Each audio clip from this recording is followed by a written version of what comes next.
Assalamualaikum warahmatullahi wabarakatuh. Perkenalkan, saya Fizri Andini dengan NIM 55522000171, mata kuliah Standar Akuntansi kelas 6A dengan dosen pengampu Dr. Hajah Lia Uzliawati, SMSI. Di sini saya akan menjelaskan mengenai PSAK 66, pengaturan bersama. Nah, apa aja sih yang bakal kita bahas di PSAK 66 mengenai pengaturan bersama ini? Yang pertama, ada pengaturan bersama. Yang kedua, ada laporan keuangan para pihak dalam pengaturan bersama. Yang ketiga, ada jenis pengaturan bersama. Yang keempat, ada tanggal efektif, ketentuan, transisi, dan penarikan. Kemudian yang terakhir ada contoh penerapan mengenai PSAK 66. Definisi dari pengaturan bersama yaitu pengaturan bersama adalah pengaturan di mana dua atau lebih pihak memiliki pengendalian bersama. Karakteristik dari pengaturan bersama yaitu yang pertama, para pihak terikat oleh suatu pengaturan kontraktual. Dan yang kedua, pengaturan kontraktual memberikan pengendalian bersama kepada dua atau lebih pihak dalam pengaturan tersebut. Selanjutnya di sini ada pengendalian bersama.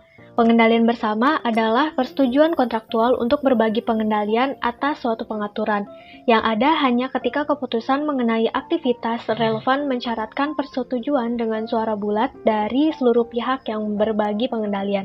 Nah, entitas yang merupakan pihak dalam pengaturan menilai apakah pengaturan kontraktual memberikan kepada seluruh pihak atau sekelompok pihak pengendalian atas pengaturan secara kolektif. Pengaturan dapat merupakan pengaturan bersama meskipun tidak seluruh pihak yang terlibat memiliki pengendalian bersama atas pengaturan tersebut. Jika fakta dan keadaan berubah, maka entitas menilai apakah entitas masih memiliki pengendalian bersama atas pengaturan tersebut. Selanjutnya ada jenis pengaturan bersama. Nah, jenis pengaturan bersama ini entitas menentukan jenis pengaturan bersama di mana entitas tersebut terlibat di dalamnya. Ada dua jenis pengaturan bersama, yaitu operasi bersama dan ventura bersama.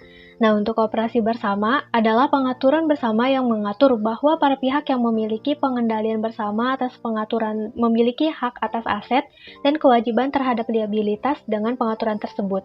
Kemudian ventura bersama adalah pengaturan bersama yang mengatur bahwa para pihak yang memiliki pengendalian atas pengaturan memiliki hak atas aset neto atas pengaturan tersebut. Jika fakta dan keadaan berubah, maka entitas menilai kembali apakah jenis pengaturan bersama di mana entitas terlibat di dalamnya telah berubah. Selanjutnya kita membahas mengenai laporan keuangan para pihak dalam pengaturan bersama. Ada dua pembahasan yaitu operasi bersama dan ventura bersama. Operasi bersama, operator bersama mengakui dan mencatat hal terkait dengan kepentingannya dalam operasi bersama sesuai dengan SAK yang dapat diterapkan untuk aset, liabilitas, pendapatan, dan beban tertentu.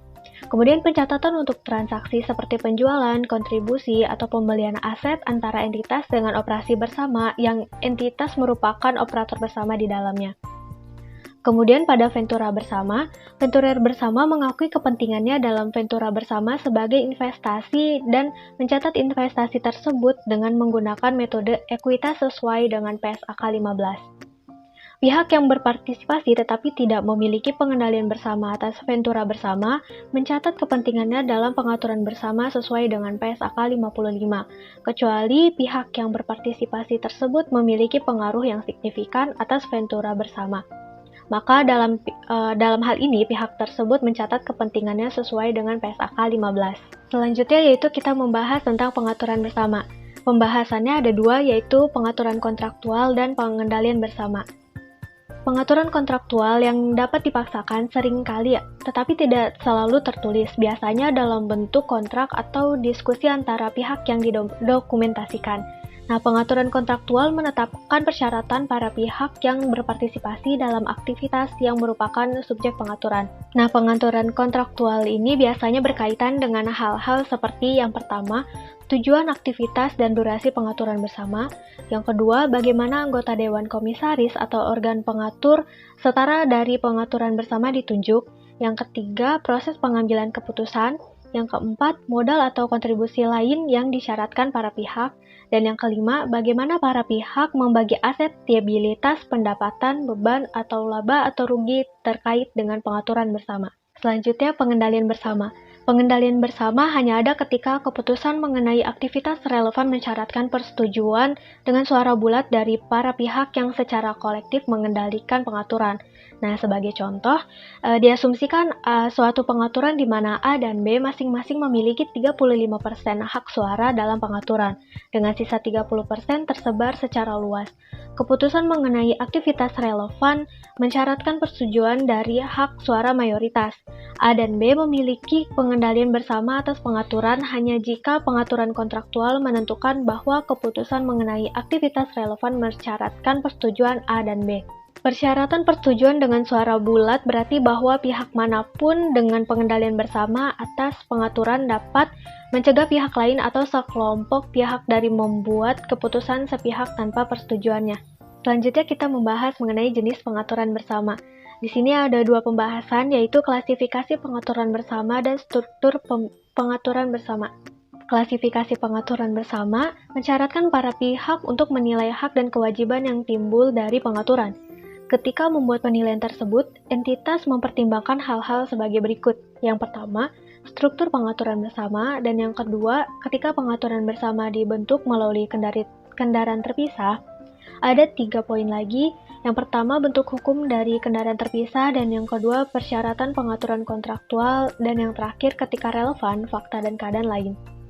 Selanjutnya yaitu struktur pengaturan bersama. Di sini juga ada dua pembahasan, yaitu pertama mengenai pengaturan bersama yang tidak dibentuk melalui kendaraan terpisah dan pengaturan bersama yang dibentuk melalui kendaraan terpisah.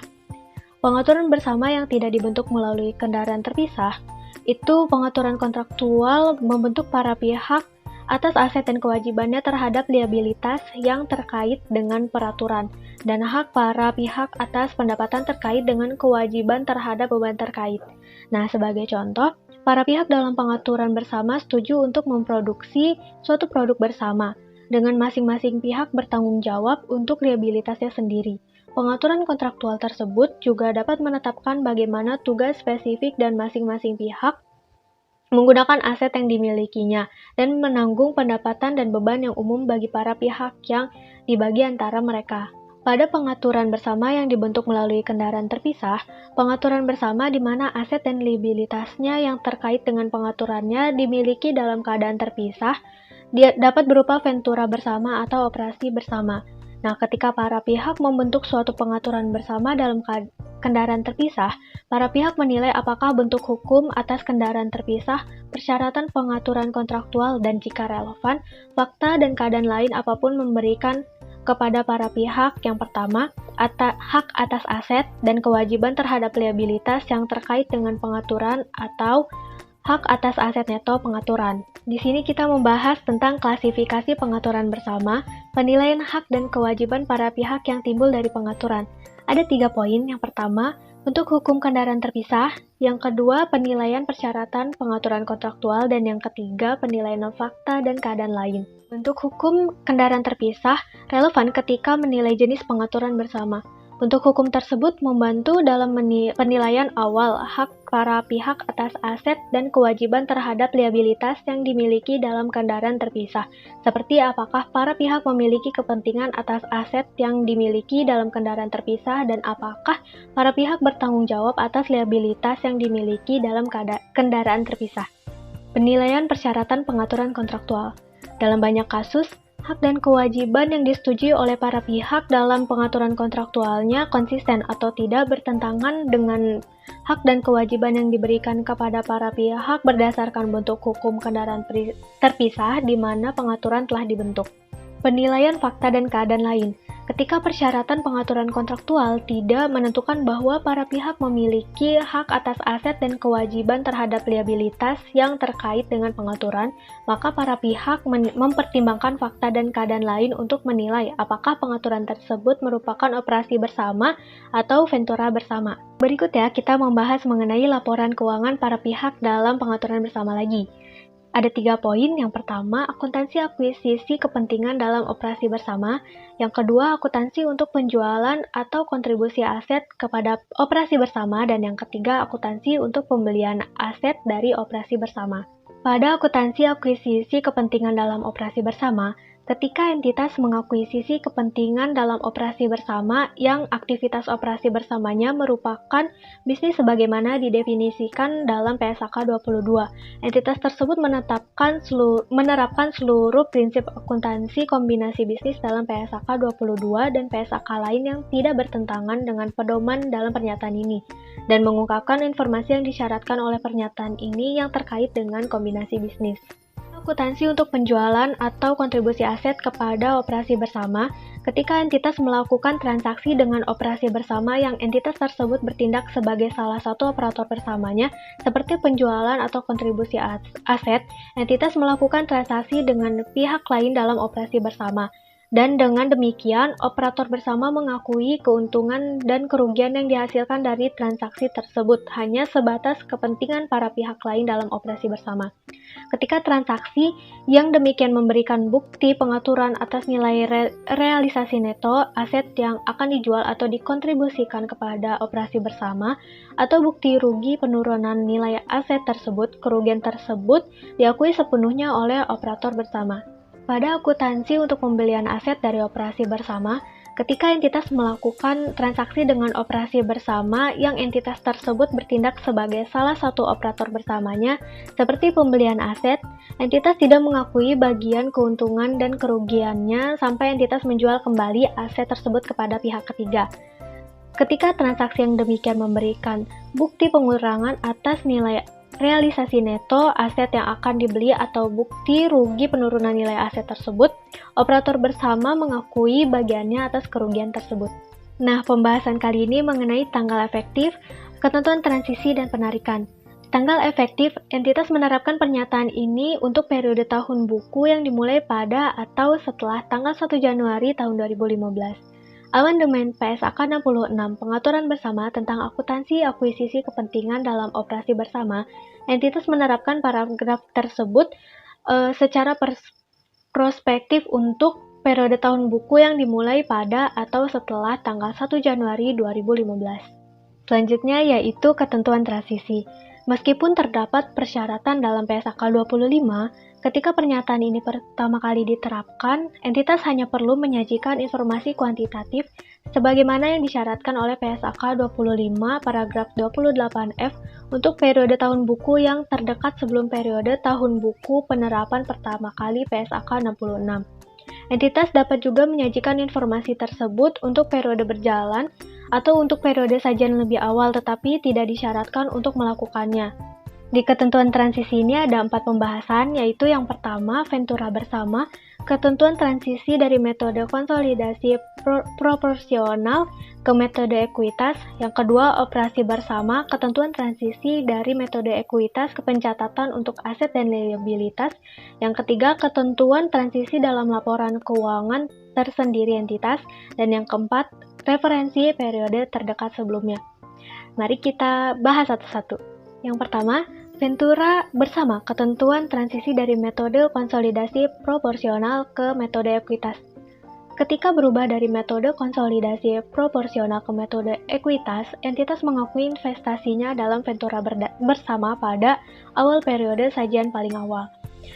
Investasi awal tersebut diukur sebagai penggabungan jumlah tercatat atas aset dan liabilitas yang sebelumnya telah dikonsolidasikan secara proporsional oleh entitas termasuk goodwill, apapun yang timbul dari akuisisi.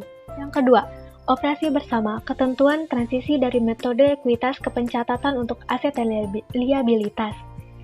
Ketika berubah dari metode ekuitas ke pencatatan untuk aset dan liabilitas berkenaan dengan kepentingannya dalam operasi bersama, entitas pada awal periode sajian paling awal menghentikan pengakuan investasi yang sebelumnya dicatat menggunakan metode ekuitas dan pos lain apapun yang menjadi bagian investasi neto entitas dalam pengaturan sesuai dengan PSAK 15 dan mengakui bagiannya atas aset tetap dan liabilitas berkenaan dengan kepentingannya dalam operasi bersama termasuk setiap goodwill yang mungkin telah menjadi bagian dari jumlah tercatat investasi. Entitas yang berubah dari metode ekuitas menjadi pencatatan untuk aset dan liabilitas membuat rekonsiliasi antara investasi yang diberhentikan pengakuannya dan aset dan liabilitas yang diakui. bersama dengan perbedaan yang tersisa dan disesuaikan terhadap saldo laba pada awal periode sajian paling awal. Pengecualian pengakuan awal PSAK 46 tidak berlaku jika entitas mengakui aset dan liabilitas terkait dengan kepentingannya dalam operasi bersama. Yang ketiga, ketentuan transisi dalam laporan keuangan tersendiri entitas. Entitas yang sesuai dengan PSAK 4 sebelumnya mencatat kepentingannya dalam operasi bersama sebagai investasi sebesar biaya perolehan atau sesuai dengan PSAK 55 dalam laporan keuangan tersendiri. Yang pertama, menghentikan pengakuan investasi dan mengakui aset dan liabilitas terkait dengan kepentingannya dalam operasi bersama pada jumlah yang ditentukan. Dan yang kedua, menyediakan rekonsiliasi antara investasi yang dihentikan pengakuannya dan aset serta liabilitas yang diakui, bersama dengan setiap perbedaan yang tersisa yang disesuaikan di saldo laba pada awal periode sajian paling awal. Yang terakhir, referensi periode terdekat sebelumnya. Meskipun terdapat referensi untuk periode terdekat sebelumnya, entitas mungkin juga menyajikan informasi komparatif yang disesuaikan untuk periode manapun yang lebih awal disajikan, tetapi tidak disyaratkan untuk melakukannya. Jika entitas tidak menyajikan informasi komparatif yang disesuaikan untuk periode manapun yang lebih awal, maka seluruh referensi untuk periode terdekat sebelumnya dibaca sebagai periode komparatif sesuai yang disajikan paling awal. Jika entitas menyajikan informasi komparatif yang tidak disesuaikan untuk periode manapun yang lebih awal, maka entitas mengidentifikasi secara jelas informasi yang tidak disesuaikan, menyatakan bahwa hal tersebut telah disajikan dengan dasar yang berbeda dan menjelaskan dasar tersebut. Penarikan.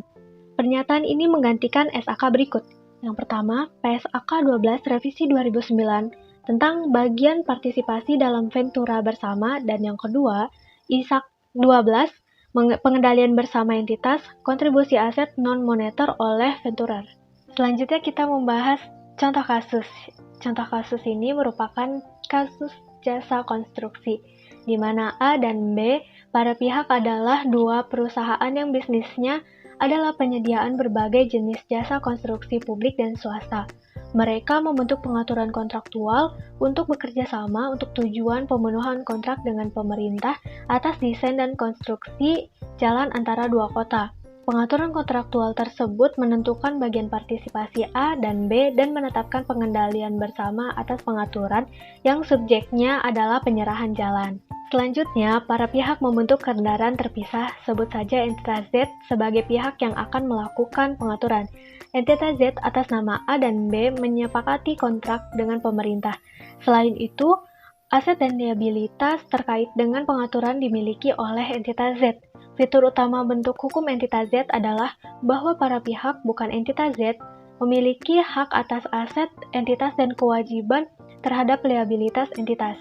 Pengaturan kontraktual antara A dan B menetapkan bahwa yang pertama, hak atas seluruh aset yang dibutuhkan untuk melaksanakan aktivitas dalam pengaturan dibagi oleh para pihak berdasarkan bagian partisipasi mereka dalam pengaturan. Yang kedua, para pihak memiliki beberapa tanggung jawab dan tanggung jawab bersama untuk seluruh kewajiban operasional dan keuangan terkait dengan aktivitas dalam pengaturan berdasarkan bagian partisipasi mereka dalam pengaturan. Dan yang ketiga, laba atau rugi yang dihasilkan dari aktivitas pengaturan dibagi oleh A dan B berdasarkan bagian partisipasi mereka dalam pengaturan. Untuk tujuan koordinasi dan pengawasan aktivitas, A dan B menunjuk operator yang akan menjadi karyawan dari salah satu pihak. Setelah waktu yang ditentukan, peran operator akan digilir dari satu pihak ke pihak lain. A dan B menyetujui bahwa aktivitas akan dilaksanakan oleh karyawan operator atas dasar tidak ada keuntungan atau kerugian. Sesuai dengan persyaratan yang ditentukan dalam kontrak dengan pemerintah, entitas Z adalah pihak yang akan menagihkan jasa konstruksi kepada pemerintah atas nama para pihak. Nah, kita analisis, pengaturan bersama dilaksanakan melalui kendaraan terpisah yang bentuk hukumnya tidak memberikan pemisahan antara para pihak dan kendaraan terpisah, yaitu aset dan liabilitas yang dimiliki dalam entitas Z adalah aset dan liabilitas para pihak. Hal ini diperkuat dengan persyaratan yang telah disetujui oleh para pihak dalam pengaturan kontraktual mereka, yang menyatakan bahwa A dan B memiliki hak atas aset dan kewajiban terhadap liabilitas terkait dengan pengaturan yang dilakukan melalui entitas Z. Pengaturan bersama tersebut adalah operasi bersama. Nah, itu tadi penjelasan mengenai PSAK 66 mengenai pengaturan bersama. Sekian dari saya, kurang lebihnya mohon dimaafkan. Wassalamualaikum warahmatullahi wabarakatuh.